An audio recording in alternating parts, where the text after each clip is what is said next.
Glückwunsch Deutschland! Is congratulations Germany on becoming European champions. Hey, Gitas, I have to admit, you sound better in Turkish. Yeah. With all the respect, I can with feel all the love. I can feel a lot of sadness right now from this guy. I mean, I can feel a lot of happiness from this guy, I'll say that much. What a way to wrap yeah. up incredible EuroBasket that we had. Amazing The best game. way. The best way in the most competitive game, actually, probably besides Serbia-Turkey.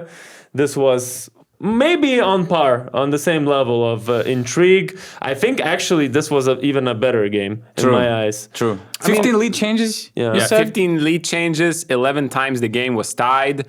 Turkey led for 24 minutes. Germans led for 10 minutes and a half.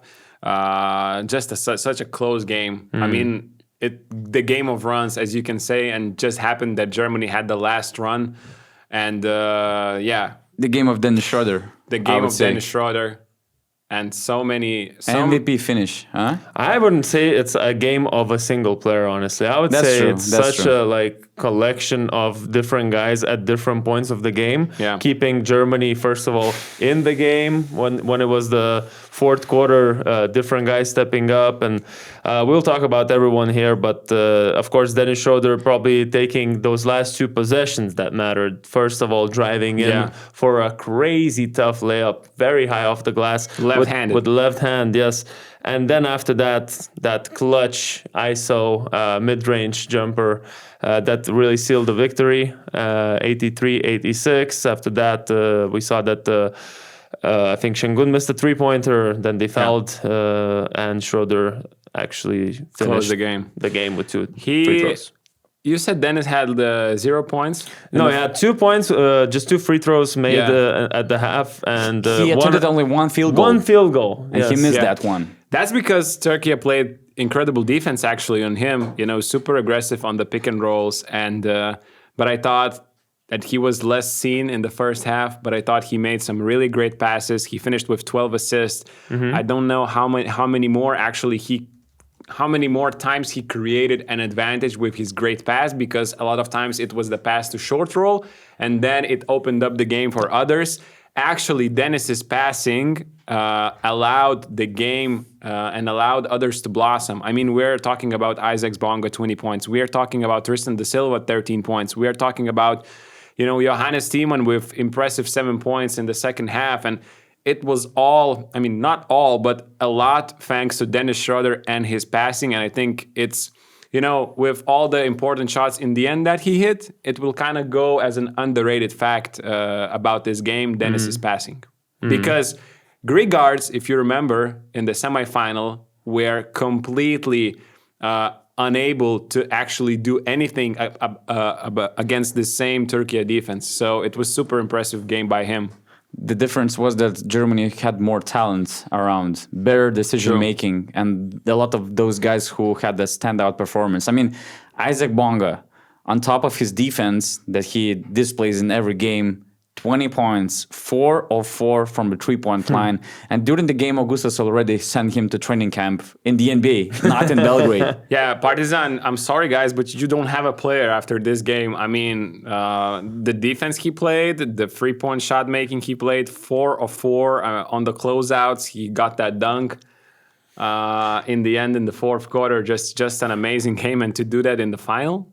This summer, he had an NBA exit clause, and there was huge NBA interest. It just didn't materialize into a concrete offer, so he stayed in Belgrade. But who knows, maybe it's his last season in Europe that we're still witnessing his game in the EuroLeague season.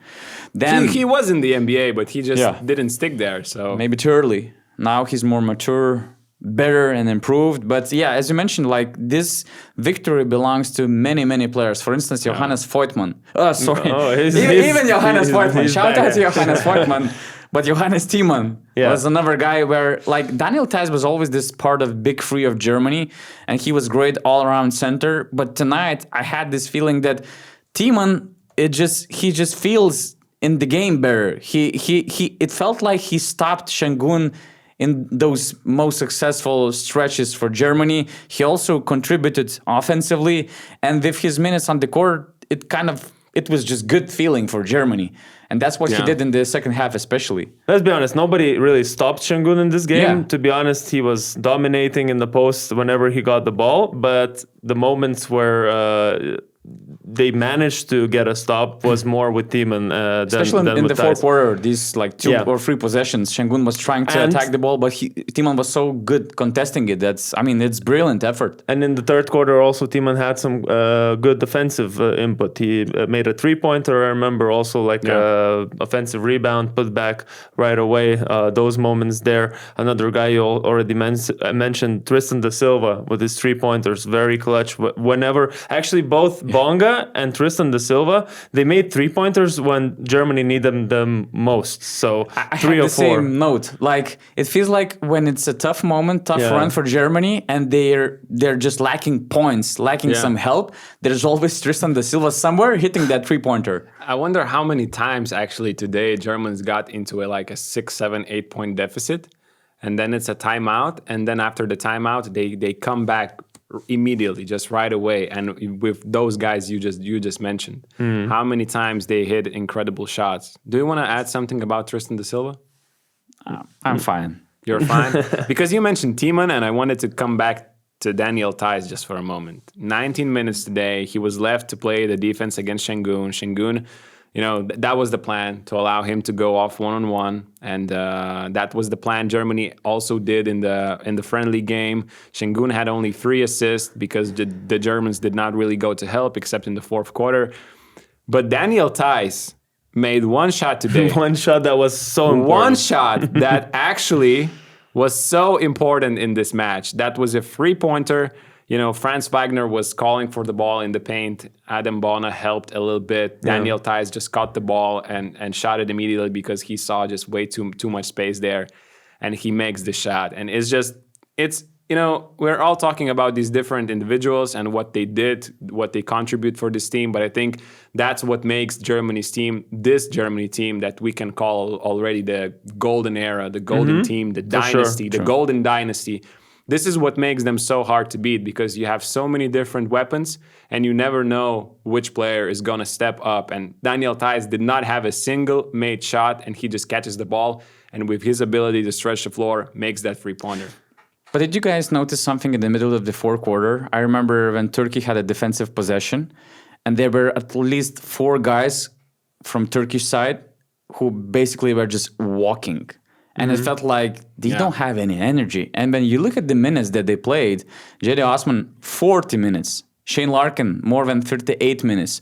Alperen Şengün actually played, I would say, just 30. Maybe it was related to foul trouble. He got 3 fouls in the first half.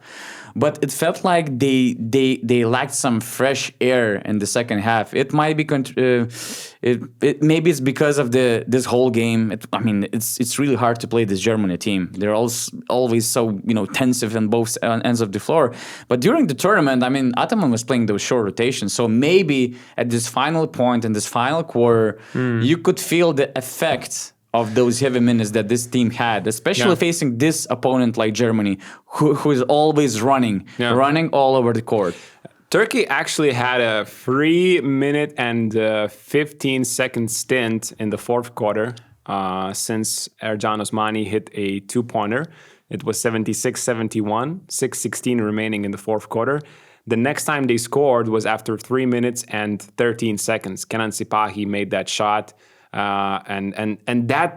This is the moment actually in the game you're talking about when Turkey kind of started taking bad shots. Their possession started to become super slow. They were looking for, they were not getting anything easy because maybe they were a little bit too tired. But still, a huge effort. I wouldn't put that on Ataman's rotations, but it definitely could have had an impact. Slight percent of an impact. But it's just Germany being so great. When you're up by 1 point with 1 minute 30 left, and then there's 2 clutch plays from Dennis, that was it. That was 2 possessions. I wouldn't say, what decided it's not this like game. they lost because of that, but just like watching them in the last 5 minutes, you could feel that they ran out of gas. Yeah, That's it. Yeah, Well, let's say tempo went down for offensively, sure. yeah. It slowed Let's say down. like this, like both things you are saying right now can be true at the same time. So Also, we haven't said anything about Franz Wagner, who was balling in the first half. He was getting into the paint at will, getting all these drives and finishing tough layups when it mattered. So I guess because it happened in the first half, he wasn't so seen in the second. We kind of forgot about him. We're focusing on the guys who were contributing more in the second half. But obviously, to be in the game in the first half, it was a lot on Franz Wagner's shoulders because like we said, Dennis Schroeder wasn't contributing much. Other guys weren't really scoring that much. So it was about Franz in that moment too. Although he had a tough start. I mean, Turkey was forcing him to shoot those threes. He didn't feel comfortable. And what's exceptional about the guy, he found other ways how to make an impact. And he finished the game with 18 points and eight rebounds. he had 14 points in the first 14 minutes actually. And the interesting part about the interesting part about him was that he was playing actually power forward position for a couple of minutes there to start the second quarter.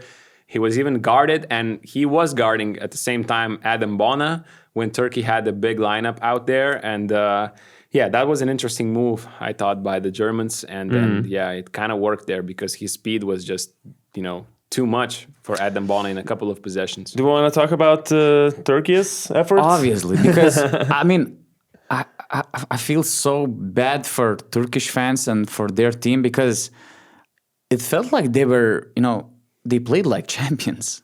Like, really, I mean, the effort level was at championship level. And it's crazy because after this EuroBasket, they kind of could feel like champions because they were really quality team and just like facing another amazing team with some crazy clutchness of Dennis Schroeder. Because I had so many stories about Turkey and the way they play, and it's not even related to Şengün, although he was amazing. He was everywhere, blocking shots in the beginning, making those passes. Sometimes it feels like he just stops the flow, stops the game, and he's just him. And the other who's getting that pass, they're acting on the court, shooting three-pointers, playing bully ball in the post. He was amazing, 28 points, only 3 rebounds, which is big thing for Germany's defense on the front line. 3 assists, and a solid game all around, but like, I don't know, Shane Larkin, for instance, you could say that he had average game, 13 points, 5 of 16 shooting, 6 rebounds, 9 assists, 2 steals, but so many deflections. Great defensively, great defense. Wow. He was sacrificing his body. I mean, I cannot recall better all-around Shane Larkin version. Even in these FS years, he was always more scoring-oriented. Here, he was everywhere. And we mentioned, how Turkish backcourt kind of locked Greece's guards. But Shane Larkin was there as well, pressuring the ball all the time. And in this game against Germany, he was like playing as the best defensive player for the team. The effort level was there. You could feel that he was lacking of strength. He was fatigued in the fourth quarter offensively, but defensively he was throwing his body. I don't know if it was because he was facilitating. He found the Osmani. He was passing and the ball. Şengün I mean, he was a few amazing, times. really. He made that. He first of all drove and got the 4th foul on Tice, and then made 2 free throws to go ahead with a few minutes left. Then another tough layup, if you remember that layup at the end as well, to go ahead. That was the last lead that Turkey had. So he was contributing whenever it mattered. That very fast start at the beginning as well. He was part of that run to start 13-2. So I agree with you that Turkey did play like champions. Obviously, they were short at the end, but Osman, oh my God, Cedi Osman's play in this game. The confidence and the leadership you can tell from like him taking those shots, pulling up or off the catch, those 3-pointers. You think sometimes even like, oh, that's a brave shot, and he makes those shots.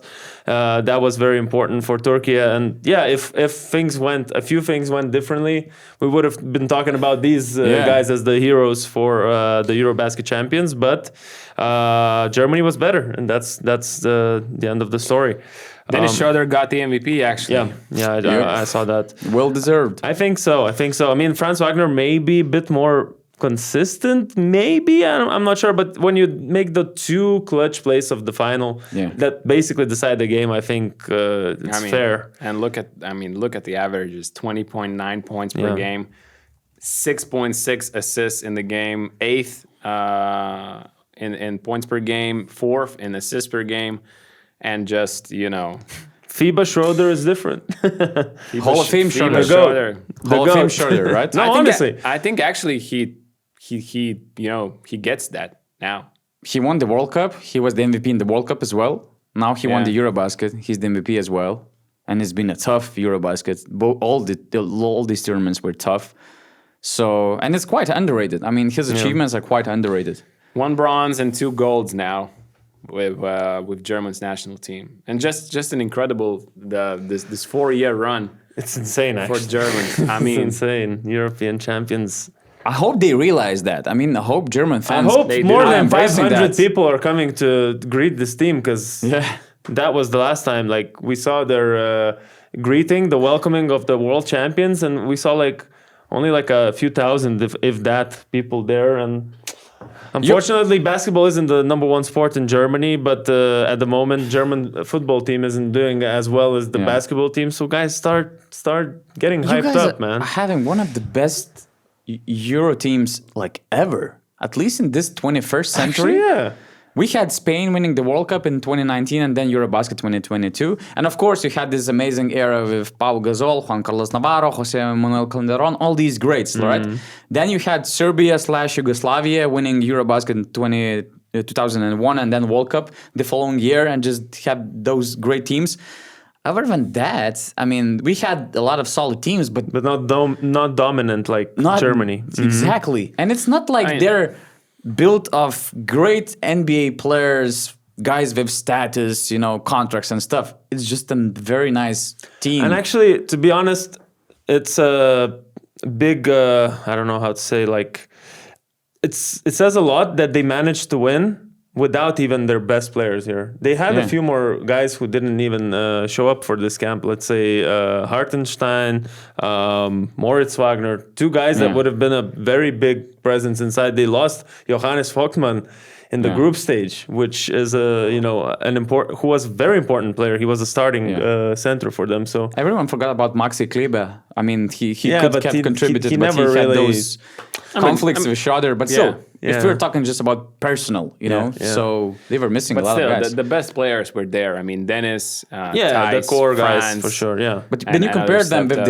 the best in the world, like Giannis, Jokic, Doncic, and stuff, they do not belong. A superstar. They don't belong there. But as a team, it's just been amazing to watch them. And once again, kudos to Gordon Herbert for building this team, for building this mentality of this team. Again, starting from the MVP, Dennis Schroeder. And of course, I'm not taking away anything from the current coaching staff. It's actually amazing the circumstances that they went through. They were crazy. I mean, Alex Mumra is the head coach. He couldn't eventually coach the team, and you could see the guy lost so many kilograms, And when Dennis Schroeder kind of punched him celebrating, it felt like now he's going to go hospital because he doesn't look, healthy. And then, I mean, the assistant coach, Alan Ibrahim Magic, I would call it magic, handling the team. Yeah. I mean, I know I was thinking the same thing actually for the last minute. I was just waiting for the moment to say it, but you thought the same. Friend. It's okay. Sorry, my friend. It's good, my friend. You're the co-MVP, don't worry.